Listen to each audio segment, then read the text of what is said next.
Panggil saya, Jang ke dia, pangdangan sangu, disuruh cari nasi kita. Udah lapar kali. Ternyata yang nyuruh cari nasi itu Burda atau Kapten Burda. Jadi saya juga paling disayang sama Pak Burda akhirnya.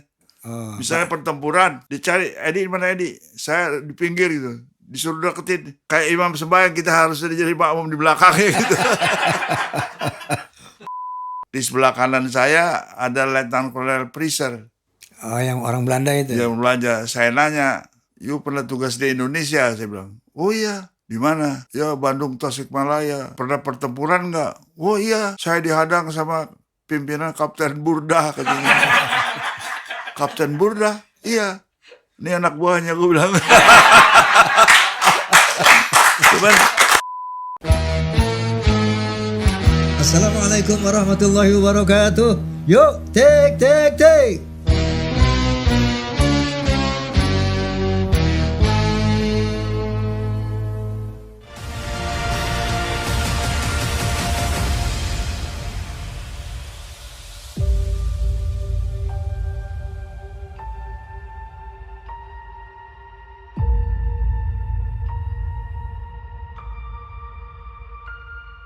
Assalamualaikum warahmatullahi wabarakatuh. Waalaikumsalam warahmatullahi wabarakatuh. Pemirsa juga Forsa rahimakumullah.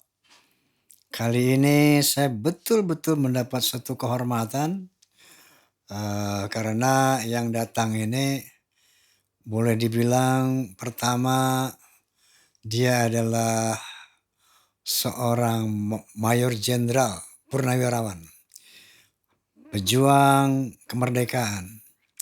Kemudian beliau juga adalah Bapak Pencak Silat Indonesia. Kemudian, tapi yang terutama Bapak Mayor Jenderal Purnawirawan Edi Nalapraya ini punya sejarah yang berkaitan dengan Rhoma Irama. Ternyata beliau adalah dulu mendampingi Raden Burda Anggawirya, Kapten Burda, yang adalah bapaknya Rhoma Irama. Waktu berjuang di Tasikmalaya melawan Belanda, beliau adalah salah satu anak buahnya yang ternyata sekarang berhasil menjadi seorang jenderal. Tepuk tangan buat Mayor Jenderal Edi Nalapraya.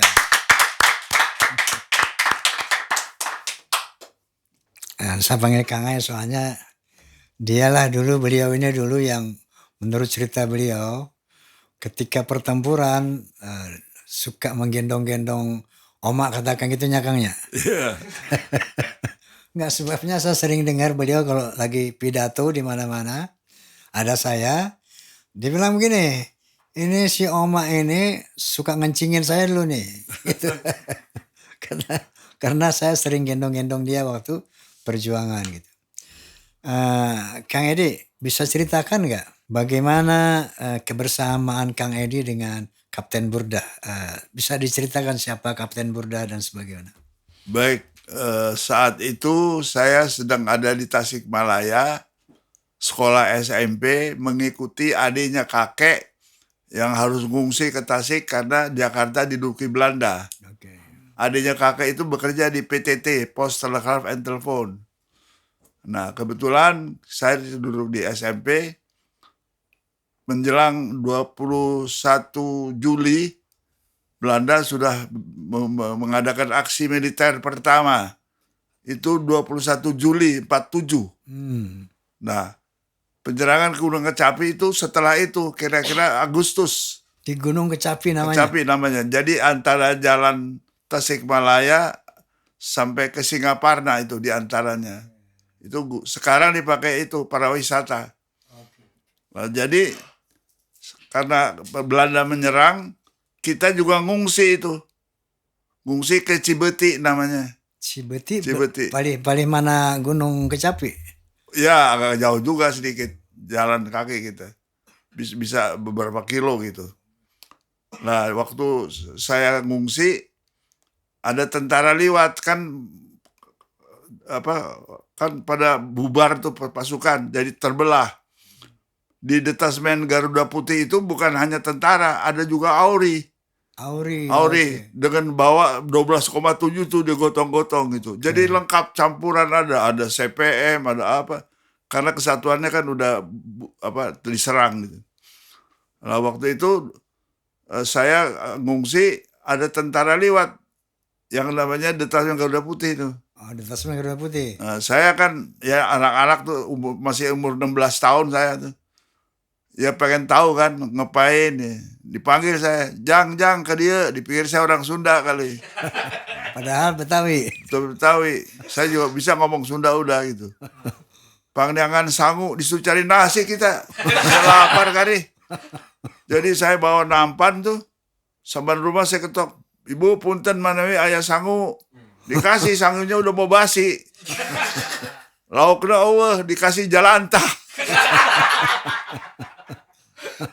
Saya juga kan lapar, comotin juga sambil jalan. Ada pohon cabe, buah petik cabe itu enak juga. Jadi udah dari situ saya pikir daripada saya jadi beban orang tua, lebih baik saya gabung. Tentara pelajar tuh banyak yang gabung. Jadi nggak ada pangkat saya tentara pelajar. Terus diajarin nembak, dikasih Enfield. Saya nggak mau Enfield. Kalau Enfield kan ngokangnya, nembaknya dor, ngokang lagi. Dor. Sakit kemarin nih. Saya mintanya Johnson.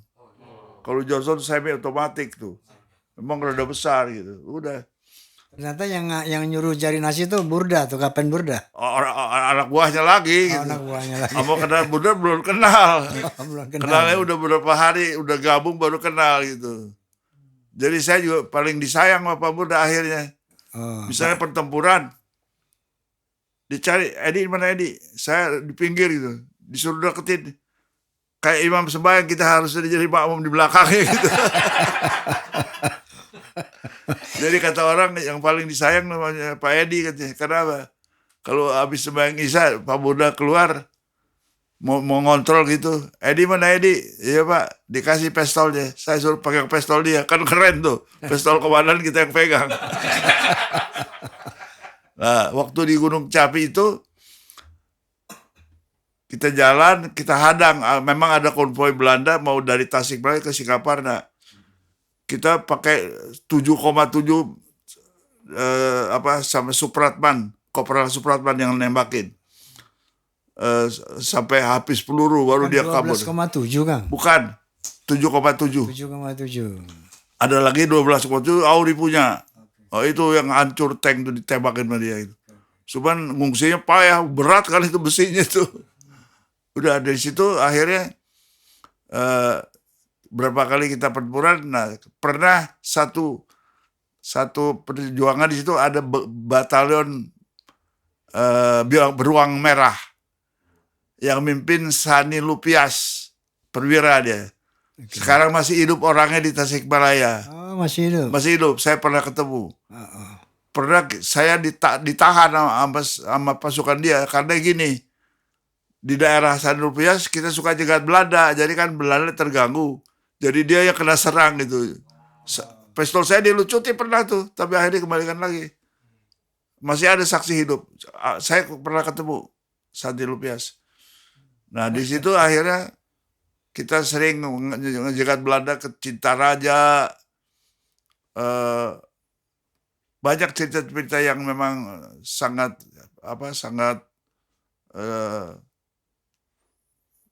membanggakan diri lah. Waktu itu nggak ada lagi pilihan freedom or die, nggak ada pilihan apa lagi itu. Kalau sekarang kan banyak pilihan. Dulu nggak ada freedom or die karena kemerdekaan kita itu nggak seperti Singapura, nggak seperti Malaysia, nggak seperti Brunei. Kalau Singapura tuh given, dikasih kemerdekaan. Kita sama Aljaria kita harus perang gerilya. Jadi memang udah terkenal Indonesia itu perjuangannya udah mendunia gitu. Insya Allah. Ini Kang, ada satu cerita. Saya pada suatu hari di tahun berapa itu ya, peristiwa Tank Dingo itu. Pernah didatangi seorang mayor dari Angkatan Udara. Kalau nggak salah namanya Mayor Heri Haryadi. mayor dari Angkatan Udara. Beliau datang ke rumah nih Kang, bawa buku sejarah Belanda. Kemudian beliau memperkenalkan diri, bilang saya Mayor Heri Haryadi dari Korps Angkatan Udara. Nah, saya datang ke sini karena Anda ini putranya Pak Burda, Kapten Burda almarhum. Ada satu kisah dulu zaman pertempuran di Tasikmalaya. Itu dalam buku sejarah ini dibilang, saya dikasih lihat tuh Kang. Ada tank Belanda namanya Dingo. Nah, ini tank Belanda ini dihancurkan oleh tentaranya Kapten Burda. Yaitu yang Garuda Putih itu. Dikasih lihat itunya. Nah, tank Dingo yang dihancurkan Garuda Putih ini itu berhasil saya temukan rongsokannya itu dan saya perbaiki. Sekarang alhamdulillah sudah bisa jalan lagi, saya perbaiki semuanya. Barangkali Bang Aji siap nanti membawa setir tank ini, dibilang mau dimasukkan ke museum Siliwangi. Jadi tolong Bang Aji yang bawa ini. Udah tuh belum? Waktu itu sudah masuk ke sana, tapi waktu ditentukan tanggalnya, saya sudah kontrak Soneta Group waktu itu pergi ke luar kota, kalau nggak salah ke Palembang. Jadi tanggal ini saya nggak bisa, saya bilang udah kontrak nggak bisa ditinggal ini. Nah, kalau kita udah nanti artinya saya tidak berhasil setir tank itu ke Museum Siliwangi waktu itu. Itu kan saya bilang di kita itu ada 12,7. Itu dahsyat itu. Bukan 7,7 yang peluru Enfield. Ini 12,7. Mungkin itu menghancurkan itu ya. Itu ini ditembak jebol itu. Pasti ditembak sama itu. Ya kita dulu kan udah nggak sempat yang gitu-gitu, ditinggal aja ya kan. Nggak ngopenin kita. Tapi tidak mustahil itu terjadi. Coba kita lihat ini ada apanya, foto waktu tank Dingo ini yang rusak ini. Nah, terus ini Mayor Haryadi dengan tank yang sudah diperbaiki. Jadi seperti itu Kang, bahwa saya sendiri baru tahu dari Mayor Heri itu tentang tank Dingo yang dihancurkan Garuda Putih itu. Oke Kang, jadi tapi saya perkuat lagi karena kita punya 12,7. Oke. Kalau hanya mesin 7,7 nggak mempan tuh. Itu untuk orang, ini untuk benda. Oke. 12,7 kan dahsyat tuh. Itu Pakai oleh itu tembakan itu kali. Nah, ada cerita Kang Edi kan pernah ngawal Pak Harto. Ya. Presiden Soeharto kan. Ya. Waktu ke Belanda, Ya. katanya ada pengawalnya Ratu Wilhelmina tuh, siapa itu? Ajudannya. Freezer. Namanya Freezer. Ceritakan bagaimana tuh Kang, ceritain. Jadi gini. Waktu dalam perjalanan. Waktu makan malam Presiden sama Raja, kamar sebelah. Ya, kan? Ajudan kamar sebelah lagi. Okay. Saya kapten. Sama kolonel ajudan kan letnan kolonel. Saya sendiri kapten. Di sebelah kanan saya ada letnan kolonel Freezer. Oh, yang orang Belanda itu? Yang Belanda. Saya nanya, "You pernah tugas di Indonesia?" Saya bilang, "Oh iya, kita di Jawa Barat, Bandung," katanya. "Di mana?" "Ya, Bandung, Tasikmalaya." "Pernah pertempuran nggak?" "Oh iya, saya dihadang sama pimpinan Kapten Burda," katanya. "Kapten Burda?" "Iya, ini anak buahnya," gue bilang. Cuman saya kapten, dia letkol. Ya kan saya masih umur 16 tahun, nggak punya pangkat kan. Dia udah letnan kan, jadi bener. Selamat kita. Mungkin itu buku itu atas keterangan dari Fisher itu barangkali ya. Iya. Mungkin. Sehingga ada buku sejarah itu di sana, di Belanda. Di Belanda melengkap. Oh. Misalnya saja ya, nyari pencaksilat ke UNESCO, saya cari bahannya sampai ke ke negeri Belanda tuh. Oke. Sampai kita tahu di Borobudur profil silat tuh ada. Dapatnya dari negeri Belanda. Ah. Ada, udah ditemukan sekarang. Alhamdulillah. Nah ini beliau juga di samping seorang tentara yang dulu banyak sekali mengalami pertempuran-pertempuran melawan Belanda, sebagaimana cerita beliau.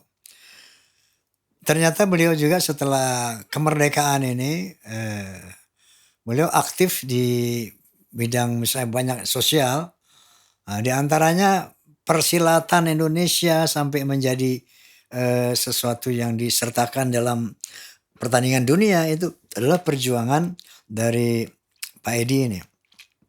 Beliaulah disebut sebagai Bapak Silat Indonesia karena beliaulah yang mendorong silat Indonesia di UNESCO. Kang bisa ceritakan Kang, bagaimana tuh awalnya Kang Edi bisa membangun persilatan, apa yang memotivasi Kang Edi kemudian sampai terbentuklah IPSI ya, IPSI. Ikatan Pencak Silat Ya. seluruh Indonesia. Seperti apa Kang? Bisa diceritakan Kang? Sebetulnya pencaksilat itu bukan olahraga betulnya. Pendidikan yang kita dapat waktu kecil itu satu, pendidikan mental. Makanya kita ngaji dulu kan. Benar. Sebelum latihan, kalau orang Betawi nih, kakek saya dari Rempoa, jadi penghulu Tanjung Priok. Gus Dur kenal sama dia gitu. Waktu saya bisikin, Gus kenal nggak sama? Oh iya kenal.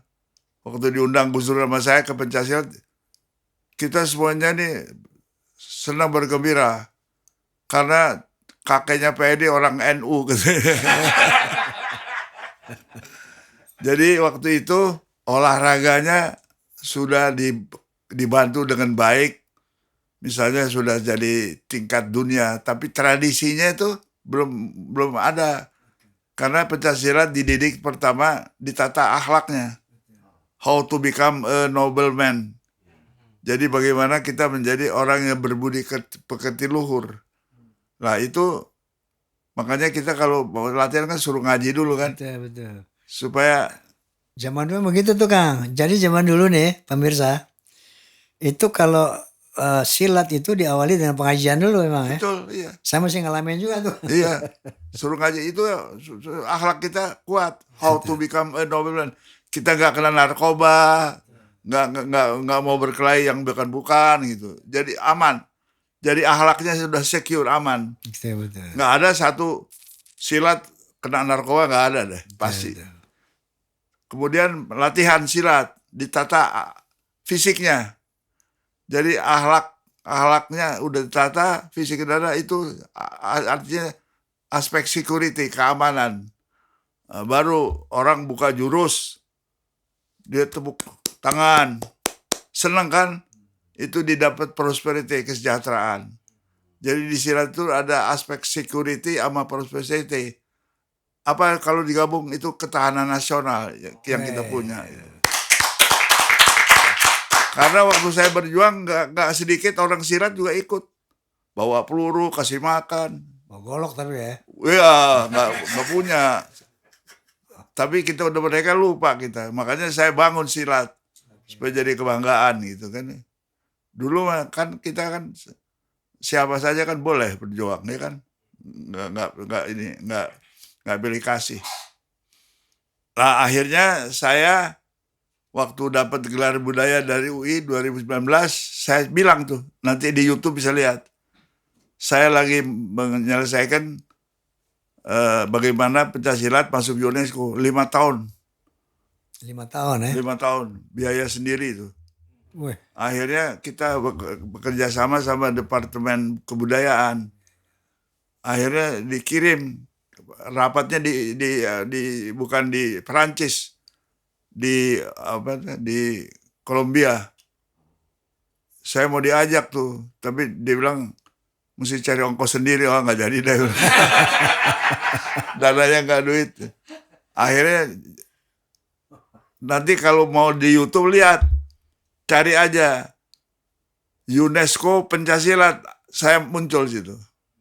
Nah, akhirnya upacaranya dikirim kan 2019 dikirim kemari, lalu setahun kemudian waktu diputuskan di Kolombia itu, Kolombia kirim ke duta besar kita di Paris, duta besar Paris ke Menteri Luar Negeri, Menteri Luar Negeri ke Menteri Menteri Pendidikan, Pendidikan Kebudayaan. kebudayaan.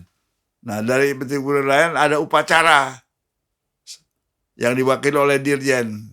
Saya di situ menerima yang dari UNESCO itu. Saya yang terima. Dari saya kemana? Dari saya ke PBIPSI. Hanya yang terima bukan Prabowo, wakilnya. Dia nggak mau kali terima dari saya kali. Terus dari situ ada yang ke Paris, MASPI dapat. Jadi dalam buku itu memang jadi udah segala rupa kita kerjakan jadi kebanggaan. Sekarang berkembang biak, insya Allah nanti harus dipelihara dengan baik. Kalau enggak bisa dipertimbangkan, bisa dicabut lagi tuh. Oh gitu. Kayak Borobudur kan cabut karena enggak terpelihara. Sayang. Katanya setiap 5 tahun ya. 3 tahun. Sebab 3 tahun diperpanjang. Makanya saya gencar kan, saya ke Cimande, ke Panglipur, yang tradisi itu dihidupkan. Kalau Kang Wawan nanti bisa kita ke Jampang. Oh ya, tuh. Jampang, mantap. Jampang. Tradisi yang nggak pernah ikut olahraga. Nah, kita juga kan lagi memperjuangkan dangdut ke UNESCO nih. Jadi in progress ya. Kan saya dapat tuh piagamnya. Ya. Waktu itu kan saya hadir. Iya, betul. Nah, beliau juga ini termasuk pendiri PAMI, Persatuan Artis Musik Melayu Dangdut Indonesia. Ada titel saya. Ada yang lupa. Dipanggil Kolonel Dangdut. Ya, waktu itu saya, Muhsin Alatas, kemudian Munif Bahasuan, Ya. kemudian yang dari polisi siapa tuh Kang? Udah lupa saya. Udah meninggal yang dari polisi. Kemudian waktu itu Kolonel Edi Nalapraya. Ya waktu itu gini Kang. Waktu itu pernah dari yayasan dulu. Yayasan dulu ya. Yayasan Artis Musik Melayu Dangdut, YAMI. Kemudian menjadi lembaga Artis Musik Melayu Dangdut Indonesia. Setelah saya kan ya. Ya mungkin itu. Ya. Jadi akhirnya menjadi PAMI. Nah itu Pak Edi tercatat sebagai pendiri. Mungkin pendiri PAMI apa. Kalau saya rasa sih dari YAMI Kang. Nah jadi beliau ini salah satu pendiri Persatuan Artis Musik Melayu Dangdut Indonesia waktu itu. Dan nah tadi di samping persilatan, beliau juga aktif mendirikan, memajukan kebudayaan nasional yang bernama dangdut. Dan ternyata beliau juga ketua dan pendiri RAPI. RAPI tahu nggak? Radio Antar Penduduk Indonesia. Nah, Radio Antar Penduduk Indonesia. RAPI. Dipanggil Bapak Rapi sekarang. Bapak Rapi. Bukan Rapi Ahmad ya? Bukan. Rapi Ahmad. Bagaimana tuh Kang mengenai RAPI, Radio Antar Penduduk Indonesia? Jadi begini, pangkat saya Brigjen. Waktu itu. Kepala Staf Garnisun Ibu Kota. Menteri Perhubungan itu Rusmin Nuryadin. Oke. Itu dulu komunikasi di bawah Perhubungan. Sekarang kan ada Kominfo. Jadi saya dipanggil Pak Rusmin. Edi, siap. Coba kamu tertipkan itu. Mobil-mobil yang pakai antena hilir mudik, nge-break itu. Kamu tangkap itu. Break gitu ya dulu. Ya karena itu harus ada izin. Break itu kan semua orang bisa. Lalu saya tangkap Garnisun. Siapa yang nggak kenal Garnisun, ngeper juga kan orang sama Garnisun. Saya cegat yang mau dari puncak, saya cegat di itu apa tuh tol terakhir Cililitan. Yang dari Ciputat, yang dari Cikampek saya cegat di depan situ rumah sakit penjara ada penjara kan, dapat 200 rig. Asal pakai antena, stop, cabut, jalan. 3 hari kemudian dia datang ke Garnisun karena rig itu mahal. Oh. Dia nanya, saya bilang coba lu cerita deh, gue mau dengar. ternyata dia ngomong break itu ada orang Irian nyaut, orang Sumatera nyaut. Jadi itu dia nggak kenal. Akhirnya jadi kenal, kan bagus. Ya kan? Jadi harusnya pemerintah jangan ngelarang, bikin wadah, saya bilang gitu sama Pak Rusmin. Setuju. Ada 5 orang di situ ditunjuk sama pemerintah. Saya, terus ada ajudannya Bung Karno, Sudarto, ada ahli-ahli teknik juga sini yang saya juga nggak kenal. Ada satu yang saya kenal, dia aktivis rapi juga. Pemerintah bilang yang 5 orang ini milih siapa yang jadi ketua, bukan pemerintah yang nunjuk. Yang orang yang akan menjadi rapi kan, aku milih Pak Edi. Terus aku dipilih, aku jadi 2 sama aku dong. Terus satu lagi nyelonong. Saya juga Pak Edi dapat 3 suara udah jadi ketua. Nah, di situ kita bangun. Ada SK-nya. Berembet terus seluruh negeri. Ada aturannya gitu. Udah itu aja. Sampai sekarang rapi eksis ya. Masih saya udah jadi ketua. Saya jadi ketua 20 tahun. Karena saya mau orang dari dalam yang ganti saya, jangan dari luar, dari kader sendiri. Jadi Bapak Rapi namanya. Udah kebanyakan nama deh. Oke, jadi di samping ngangkat senjata, bertempur melawan penjajah, setelah merdeka, beliau juga aktif di bidang sosial, membangun bangsa, persilatan, kemudian perdangdutan, dan juga hubungan rapi itu radio antar penduduk Indonesia. Masya Allah, ini luar biasa nih. Beliau mesti mendapat ternyata udah mendapat bintang Mahaputra Pratama. bintang Mahaputra Pratama dari Presidennya. jadi beliau juga makanya beliau menerima Maha Bintang Putra Pratama dari Presiden Yudhoyono. Pak SBY waktu itu.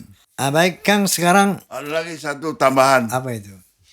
dari KONI Pusat. KONI. Ketua KONI Letnan Jenderal Andika Norman tuh datang ke Cipayung nyerahin. Kalau nanti mau ke rumah saya silakan deh. Banyak sekali foto-foto tuh. Kemudian Kang Edi juga sebagai itu ya, pembina warga Betawi Bamus Betawi atau apa itu? Saya yang dirikan tahun 82. Oh, oke. Tapi saya nggak mau jadi ketua. Akhirnya saya suruh Pendi Yusuf jadi ketua. Oke, waktu itu. Tapi akhirnya saya jadi ketua itu. Apa namanya? Sesepuh. Ketua masyarakat adat. Ketua masyarakat adat. Adat Betawi. Oke. Itu bukan Bamus Betawi namanya? Iya benar, di Bamus Betawi. Oke.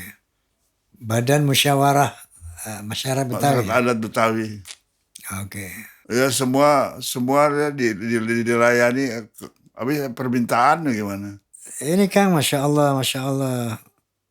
Ada Nabi bersabda, khairun nas anfa'uhum linnas. Sebaik-baik manusia adalah orang yang bermanfaat untuk orang banyak.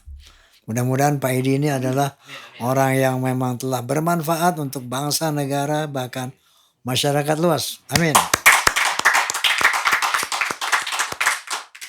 Baik Kang, kita udah banyak mendapatkan informasi dan inspirasi dari Kang Edi. Barangkali closing statement Kang untuk pemirsa, silakan. Begini, saya itu sejak kecil SD itu sudah dididik sama orang tua saya sama kakek pakai filosofi pencaksilat. Dulu namanya bukan pencaksilat waktu zaman saya, namanya main pukulan. Main pukul. Main pukul. Iya emang. Jadi waktu itu kalau saya lihat anak-anak datang ke tempat latihan tuh nggak mau pakai silat. Malu katanya pakai silat. Kenapa? Dikatain olahraga kampungan. Katanya. Waktu saya jadi ketua FC tahun 78, saya dandanin tuh. Supaya tidak malu, silat kita pasarkan ke Eropa. Saya jadi ketua IPSI tahun 80. 81 udah ada kejuaraan di internasional 7 negara. 82 kejuaraan yang pertama, 84 kedua, ketiga udah di Switzerland. Terus 8 ini kembali ke Jakarta, terus aja begitu, sehingga akhirnya orang yang dulunya malu pakai pencak silat boleh aja pakai silat, masa kita malu kan gitu. Hampir sama dangdut juga nih Kang. Hah? Dangdut kan dibilang kampungan. Tapi ternyata sekarang di Amerika banyak dangdut, Jepang banyak Oh dangdut. iya, orang salah sangka kan, makanya saya kan bantuin dulu setiap bulan bikin festival lagu terbaik kita pasarkan, itu kan gitu.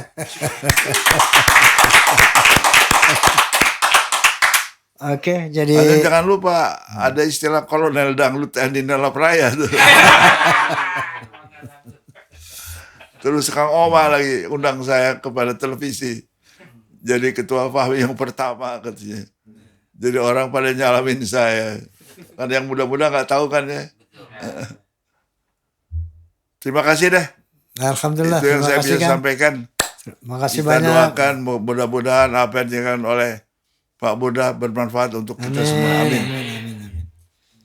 Terima kasih pemirsa. Nah, demikianlah bincang-bincang kita dengan Mayor Jenderal Purnawirawan Edi Marzuki Nalapraya, yang ternyata beliau adalah merupakan ajudan pribadi dari Kapten Burda Anggawirya, yang beliau adalah ayah saya. Terima kasih atas perhatiannya. Wallahul muwaffiq ila aqwamit thoriq. Assalamualaikum warahmatullahi wabarakatuh.